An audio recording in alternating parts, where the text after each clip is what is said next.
देखो तो ये फोर मिल्क और हाइंड मिल्क के कंपोजिशन पे एमसीक्यू पूछ लेता है वो, कि ऐसे which of the following is false बोल देगा, ठीक है, और बोल देगा कि hind milk is rich in proteins. तो अब बस अपन को पता होना चाहिए कि किस मतलब four milk is rich in what and hind milk is rich in what. तो इतनी सारी चीज़ें देख के लग रहा होगा कि मतलब हार्ड है, लेकिन कुछ भी नहीं है भाई। बस अपन हाइंड मिल्क दो ही चीज़ों में रिच होता है, एक तो फैट और एक एनर्जी। बस वो याद कर लो, बाकी सब में फोर मिल्क रिच है, ठीक है।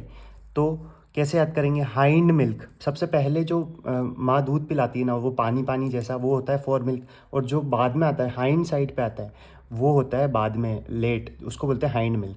तो हाइंड मिल्क कौन सी दो चीज़ों में रिच है? ठीक है, तो फैट और एनर्जी। कैसे याद रखता हूँ मैं?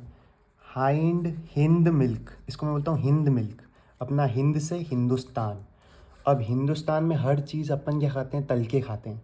कि भैया एक आलू पराठा लगा दो घी में, और वो आलू पराठा जब तल के आ जाएगा उसके ऊपर भी दो टिक्की तो अमूल बटर की चाहिए अपन को, ठीक है। तो कुल मिला के फैट से रिच है फूड अपना, ठीक है ना। तो हिंदुस्तान हिंदुस्तान के लोग हर चीज़ को तल के ही खाते हैं। बेकिंग वेकिंग का तो अपने कंसेप्ट है नहीं, ठीक है। रोस्टिंग वोस्टिंग कुछ नहीं है, बस हर चीज़ को तल के खाएंगे।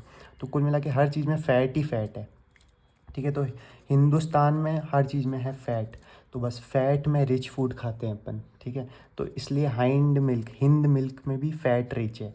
और हिंदुस्तान पावर हाउस है एनर्जी का। वो अलग बात है, अपनी एनर्जी गलत डायरेक्शन में जा रही है, ठीक है, लेकिन एनर्जी अंधी है अपने हिंदुस्तान में, सबसे ज़्यादा पॉपुलेशन है, तो ऑफकोर्स एनर्जी सबसे ज़्यादा ही होगी। और वैसे भी देखा जाए ना, तो फैट का जब अपन वो करते हैं ब्रेक डाउन, तो सबसे ज़्यादा एनर्जी फैट में ही रिलीज़ होती है, ना प्रोटीन में ना कार्ब्स में। जितनी फैट से एनर्जी बनती है ना, उतनी किसी से नहीं बनती है। तो या तो सीधा मैं तो बस इतना ही याद रखता हूँ कि हिंदुस्तान में फैटी फूड खाते हैं अंदर ही, तो फैट में रिच है। और जो चीज़ फैट में रिच है, फैट में सबसे ज़्यादा जब टूटता है ना फैट, तो सबसे ज़्यादा एनर्जी रिलीज़ होती है। तो इसलिए एनर्जी भी सबसे ज़्यादा है।